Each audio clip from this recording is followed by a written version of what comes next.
2019 मायथाइनि गाहाम हामलायनायखौ गिबियावनो बयनिसिमबो बावहरनाय जाबाय। सिबिनां दुलाराय बर' माहारिनि आइ आफा रायजो राजा नोंथांमोन, गिबि खेबनि थाखाय आङो बेबायदि भिडिअ रेकर्डिं खालामनानै नोंथांमोननो माखासे खोथाखौ फोरमायनो सानदों। मैयानि जि जाथाय बेखौ लानानै आङो सानदों जे दुलाराय बर' रायजो राजाफ्रा रावबो गोजोननाय मोनाखै। दिल्लीयाव हाग्रामा महिलारि बिथाङा मैया जा स्टेटमेन्टखौ होबाय 2019 मायथाइनि जागायजेननायाव, बियो बयनिख्रुइ दुखुनांथावसिन मोनसे रादाब होननानै जोङो हमनानै लानो हायो। मानोना सिगांफोरनिख्रुइ मैयानि जि खोथा बुंनाय, बेवहाय बिथाङा जोबोद अपेनलि गुबुन हारिफोरनि सिगाङाव जोंनि हारिनि माखासे खोथाफोरखौ, लाजिनांथाव माखासे खोथाफोरखौ बिथाङा बुंदों, दुखुनांथाव माखासे खोथाफोरखौ बुंदों। जानो हागौ आंनि बायदिनो बर' माहारिनि रावबो बर' फिसाया बेबायदि खोथाखौ बिथांनिफ्राय हास्थायाखैमोन। गुबैयै बिथाङा जि खोथाफोरखौ बुंदों जे बड'लेण्ड मोननो थाखाय जि क्राइटेरिया बे गैया, इनफ्रास्ट्राक्चार गैया, नांगौ बायदियै सुबुं धोन गैया, बेफोर खोथाफोरखौ मैया बिथाङा बुंदों। दुलाराय बर' फरायसा आफादा आलादा रायजो बिनाया मोनसे नाटकसो, इलेक्सन फैयोब्ला बे बारानिफ्राय बारा जागोन, बेफोरबायदि खोथाखौ बिथाङा गोदान बुङाखै। जागायजेननायनिफ्रायनो बिटिसिनि चिफ जाजेननायनिफ्रायनो बिथाङा एबसुखौ टारगेट खालामनानै लादों। जोङो बेखौ जेबो साना। गावनि राजखान्थिनि मुलाम्फानि थाखाय दुलाराय बर' फरायसा बायदि संगठनखौ सोंखारिनाय, बायदिसिना मुं सुनाय, बेखौ जोङो मालाबाबो खेरखेरायबोआखै। नाथाय बड'लेण्ड दाबि, जि दाबिखौ लानानै बड'फा उपेन्द्रनाथ ब्रह्मआ सोमावसारदोंमोन, प्रेमसिं ब्रह्म बायदि गेदेमाया सोमावसारदोंमोन, सिलागांमोन बायदि गेदेमा बिथांमोना सोमावसारदोंमोन। बेबायदि मोनसे सोमावसारनायखौ दिनै बिथाङा गुबुन हारिफोरनि सिगाङाव जेरैबायदि मोनसे मिनिंलेस बायदियै फोरमायनानै होबाय, बेनिख्रुइ दुखुनांथावसिन जेबो थानाय नङा।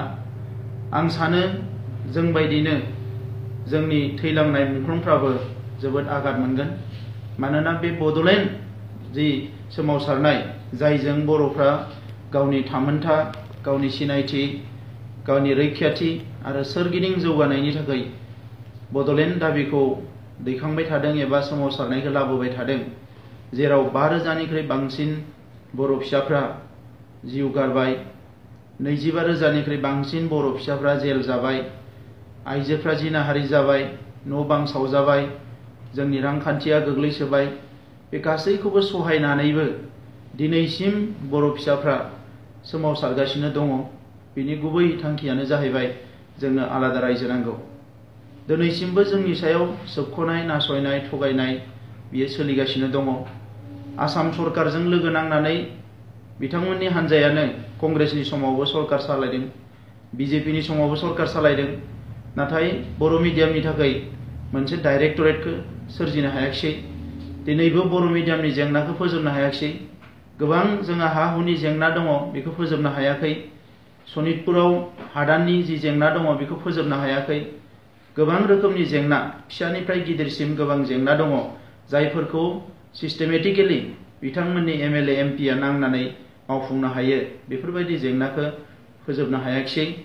बेबायदि समाव दिनै बर' आइ आफा रायजो राजानि जि गोथार मोनसे हास्थायनाय, बेखौ मालायनि सिगाङाव बिथाङा जेरैबायदि दिन्थिनानै होबाय एबा बुंफोरनानै होबाय, बेयो जोबोद दुखुनांथाव जाबाय। आलादा रायजो सोरजिनो थाखाय जेबो क्राइटेरियानि गोनांथि गैया। भारतनि संबिजिताव आर्टिकोल 2 आरो 3 बेबायदिनो बेयाव लिरनाय बायदियै आलादा रायजोखौ, गंसे रायजोखौ बुखावनानै एबा गंनै गंथाम रायजोखौ फोनांजाबनानै बे गोदान रायजोखौ सोरजिनो हायो। बिनि थाखाय जिफोर जाहोन बेवहाय बुंनाय जादों, बियो एडमिनिस्ट्रेटिभ कनभिनियेन्स जानो हानाय, बियो लेंगुइस्टिक जानो हानाय, माखासे जौगायैखौ लानानै जानो हानाय, जेंनाफोरखौ लानानै रायजोखौ सोरजिनो हायो। नाथाय बिथाङा जि क्राइटेरियाखौ बुंदों जे बेवहाय इनफ्रास्ट्राक्चार गैया, आं बिथांनियाव सोंनो नागिरो जे मिज'रामा जेला मोनसे डिस्ट्रिक्ट, नुसाइ हिल्स डिस्ट्रिक्टखौ लानानै रायजो दादोंमोन, बै समाव मिज'रामाव मा इनफ्रास्ट्राक्चार दङमोन? बिथाङा मिथिगौना मिथिया जेला नागालेण्डखौ मोनसे डिस्ट्रिक्टखौनो आलादा रायजो मोनसे सोरजिदोंमोन नागालेण्डआव मा इनफ्रास्ट्राक्चार दङमोन मेघालयआव मा इनफ्रास्ट्राक्चार दङमोन सिक्किमा दिनै BTC निख्रुइ फिसा मोनसे ओनसोलखौ लानानै मोनसे रायजो जादों बेवहाय मा इनफ्रास्ट्राक्चार दङ इन्डास्ट्रिनि खोथा बुंदों बिथाङा बै रायजोफ्राव दिनै बै समावथ' बादों दिनैसिम बेसेबा गोबाव रायजो खुंनायनि उनाव बे रायजोफ्राव मा इन्डास्ट्रि गायसननो हादों बिथाङा तेलेंगानानि मुं लादों तेलेंगानादो आसामानो रुजुजाया आसाम रायजोआव जे रिसोर्सेस दङ बिनिख्रुइ 10 गुन बारा तेलेंगानायाव रिसोर्सेस दङ दिनै बिथाङा छत्तीसगढ़नि खोथाखौ रुजुदों छत्तीसगढ़जों आसामजों रुजुजाया छत्तीसगढ़आव मिनारेल्स दङ इउरेनियाम दङ खैला दङ बेजों आसामाबो रुजुजाया नाथाय बिथाङा दिनै बड'लेण्डनि थाखाय इनफ्रास्ट्राक्चार नांगौ होननाया जानो हागौ बिथाङा जेबो खौरांखौनो मिथिया जोंनि जि ओनसोलखौ लानानै जों बड'लेण्ड बिदों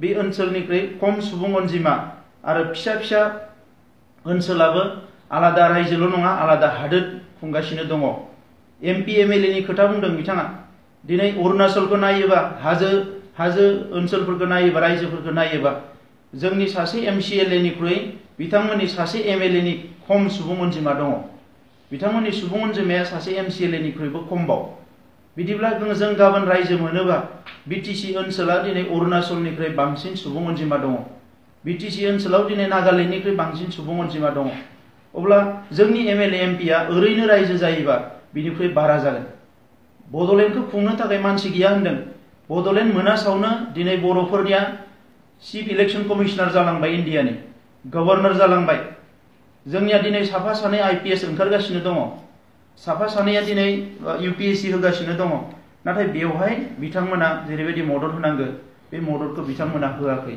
दा हिउमेन रिसोर्स सोरजिनाया ओरैनो जाया गाबोन आलादा रायजो जायोबा जोंनियावबो IAS IPS आ ओंखारगोन जोंहा बड'लेण्ड सिभिल सार्भिस जोंहा बेवहाय ओंखारगोन दा बेबायदि माखासे राहा लामाफ्रा आलादा रायजो जानायनि उनाव फैयो दा बिथाङा जिफोर खोथाफोरखौ बुंदों बे खोथाफ्रा दिनै बे बेसलेस खोथा बेखौ गुबुन हारिनि सिगाङाव दिनै जोंखौ लासिंसिं खालामनायनि अनगायै जेबो नङा सुथुरखौ मदद होनायनि अनगायै जेबो नङा आरो बेफोरबायदि खोथा बुंनानै दिनै बर'नि जि गोख्रों सोमावसारनाय जि सोमावसारनाया मोनसे सुस्रांजानायनि लामायाव फैगासिनो दङ बेखौ कमप्लिटलि बिथाङा मिसलिड खालामनाय जादों बेखौ मोनसे हेंथा होनाय जादों दा बेफोरबायदि खोथाखौ दिनै बर'नि जाय बुद्धिजीबिफ्रा बिथांजों थाफायो जाय गोरों गोराफ्रा बिथांजों थाफायो जाय सानसुमैफ्रा बिथांजों नले गले थाफायो लोंफायो जाफायो बिथांमोना दिनै साननायनि सम जाबाय जे दिनै जुदि बेबायदि खोथा बुंनानै बड'लेण्ड सोरजिनायनि जि आन्दलन सोमावसारनाय बेखौ जुदि बिथाङा बेबायदि हेंथा होनो फैयोब्ला बिनिख्रुइ दुखुनांथाव जेबो जानाय नङा बियो जोंनि रोजा रोजा मुंख्लंफोरखौ अपमान खालामनाय जागोन बियो जोंनि आइ आफा रायजो राजानि जि दुखु सात जालायाव गोग्लैनाय रायजो राजानि जि खोथा बेखौ बिथाङा कमप्लिटलि इगनर खालामनाय जागोन दा बिनिखायनो दिनै समा फैबाय जे बेफोरबायदि थासारियाव बर' आइ आफा रायजो राजाया मोनसे थांखि लानांगौ जे बे गोदान खोथा नंला थांनाय 13 बोसोर बिथाङा रायजो खुंबाय BTC खुंबाय बे काउन्सिलखौ खुंनाय समाव जिखिनि जौगालु हाबाफारिफोरखौ मावनांगौमोन मावनो हायाखै जोङो नुनो मोनदों नाथाय गुबुन हारिनि सिगाङाव जों बेफोर खोथाफोरखौ बुंनो नागिरा जोङो गोबां समाव खुगा हमथानानै थायो जोङो खुगा अरथेनानै थायो बिथांनि बायदिसिना खोथाफोरखौ लानानै जों अपेनलि बुङा नाथाय नैबे समाव बर'नि मोनसेल' जि हास्थायनाय आलादा रायजोनि सोमावसारनायनि हेंथायै बिथाङा जेरैबायदि खोथाफोरखौ बुंदों बेवहाय आं खावलायो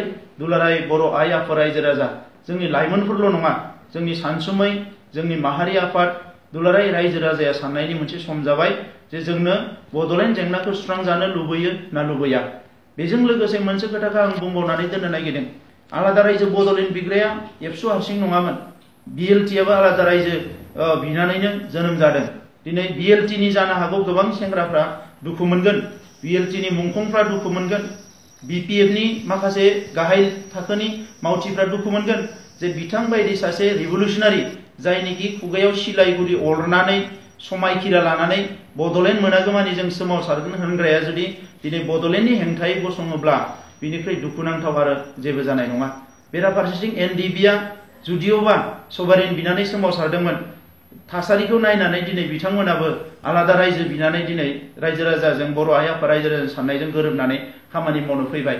दिनै गोबां जोहोलावफ्रा जेलाव दङ, गोबांनि अबस्थाया मोजां नङा, माखासेया दिनै थाखा फैसा गैयाब्लाबो सानफ्रोमबो कर्टआव हाजिर जानो गोनां जादों। बेफोरबायदि थासारिखौ नुनानै दिनै सासे राजनैतिक भावे बा पलिटिकेलि एबा कन्स्टिटिउसनेलि जि मानसिया दिनै एकाउन्टेबल, बेबायदि मानसिया सासे सिबा बेबायदि खोथा बुंनाया दुखुनांथाव। आरोबाव खोथा मोनसे बुंनांगोन मानगोनां रायजो राजा बिथांमोन, दिनै 6 जनगोष्ठीखौ लानानै बिथाङा बुंदों बर' रायजो राजाफ्रा गोजोननाय लादों जे सायावसो बुंफ्लादों, सिङाव माने हेंथा होदों 6 जनगोष्ठी होननानै। नाथाय बिटिसिनि सिबा जेरैबायदि बुंदों जे राजबंशीफ्रा एसटि जानांगौ, गुबुन गुबुनफ्रा एसटि जानांगौ, बिथांमोना एसटि जायोबा जोंहा मा थागोन? दिनै ओरैनो एसटि जायैसावनो जोंनि मोनसेल' एमपिया एसटि नङै जायैसावनो सेजाबाय जों। आरो बैबायदि जौगानाय हारिफ्रा एसटि जायोबा एमपि सेजानाय, एमएलए सेजानायल' नङा, जों गासैखौबो बिसोरजों साख्रि बाख्रि सुबिदाफोरखौ जोङो सेजाजोबगोन। दा बेबायदि खोथाखौ लानानै बिथाङा गेलेजाया। बे सासे कन्स्टिटिउसनेलि एकाउन्टेबल सासे मानसिया, बिथांनि बुंनाया सासे साधारन मानसि बुंनाय बायदि नङा। बे खोथाफ्रा दिनै गोजौआव मोनसे एकाउन्टेबल जायो। भारत सरकार, आसाम सरकारा बेखौ नोजोर होनो गोनां जायो, सासे चिफ बुंनाय खोथाखौ। दा बेनिखायनो बे आसाम हादोरसायाव रायजो जानाय बे बर' फिसाफोरनि जिउखौ लानानै बेबायदि गेलेनाया मोजां जायाखै। बेनिखायनो आं खावलायगोन जे जोङो खुनु रोखोमनि बर'नि गेजेराव दाङाबाजि जों लुबैया, जोङो हेंथा हेंथिखौ लुबैया, जोंनि गेजेराव मुं सुलायनाय, नांलाय खमलाय खालामनायखौ जों मालाबाबो लुबैया दुलाराय बर' फरायसा आफादा। दा बेबायदि समाव बिथाङा खनले खनले माने बड'लेण्डनि हेंथायै खोथा बुंनायखौ आइ आफा रायजो राजाफ्रा बिजिरगोन आरो नांगौ डिसिसनखौ दानो लागोन होननानै आं नोंथांमोननि सिगाङाव बे भिडिअखौ हगारनाय जाबाय। गोजोन्थों।